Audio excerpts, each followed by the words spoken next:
ನನಗೆ ತುಂಬ ಕಾಲು ನೋವು ಬಂತು. ತುಂಬ ಕೂತ್ಕೊಳ್ಳೋಕ್ಕೂ ನಿಂತ್ಕೊಳ್ಳೋಕ್ಕೂ ಮಲಕ್ಕೊಳ್ಳೋಕ್ಕೂ ತುಂಬಾ ಕಷ್ಟ ಆಗ್ತಿತ್ತು.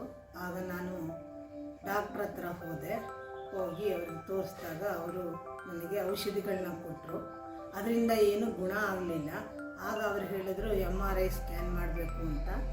MRI ಸ್ಕ್ಯಾನ್ ಮಾಡಿಸ್ದೆ. MRI ಸ್ಕ್ಯಾನ್ ಮಾಡಿಸಿದಾಗ ಅದರಲ್ಲಿ L4 L5 ತೊಂದರೆ ಇದೆ, ನಿಮಗೆ ಆಪ್ರೇಷನ್ನೇ ಇದಕ್ಕೆ ಮೂಲ ಅಂತ ಹೇಳಿದರು. ನನಗೆ ತುಂಬ ಯೋಚನೆ ಆಗಿತ್ತು. ಆ ನೋವನ್ನು ಅನುಭವಿಸ್ತಾ ಇದ್ದೆ.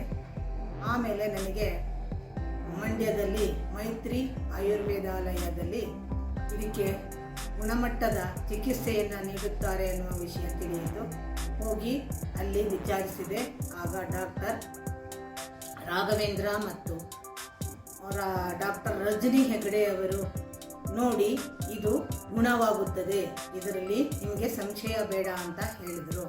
ಆಗ ನಾನು ಅವರ ಚಿಕಿತ್ಸೆಯನ್ನು ಪಡೆದೆ. ಅವರು ಪಂಚಕರ್ಮ ಚಿಕಿತ್ಸೆಯೊಂದಿಗೆ ನನಗೆ ಚಿಕಿತ್ಸೆಯನ್ನು ಮಾಡಿದರು. ನಂತರ ಸ್ವಲ್ಪವಾಗಿ ಗುಣಮುಖವಾಗುತ್ತಾ ಈಗ ನಾನು ನನ್ನ ಸ್ವಂತ ಕೆಲಸಗಳನ್ನು ನಾನೇ ಮಾಡಿಕೊಳ್ಳುತ್ತೇನೆ, ಮನೆಯ ಕೆಲಸಗಳನ್ನು ಸಹ ಮಾಡಿಕೊಳ್ಳುತ್ತಿದ್ದೇನೆ. ಅವರ ಚಿಕಿತ್ಸೆ ನನಗೆ ಫಲಕಾರಿಯಾಗಿದೆ. ಆಯುರ್ವೇದದ ಮೂಲಕವೂ ಸಹ ಇಂತಹ ರೋಗಗಳನ್ನು ಗುಣಪಡಿಸಲು ಸಾಧ್ಯ ಎನ್ನುವುದು ನನಗೆ ತಿಳಿದು ಬಂದಿದೆ.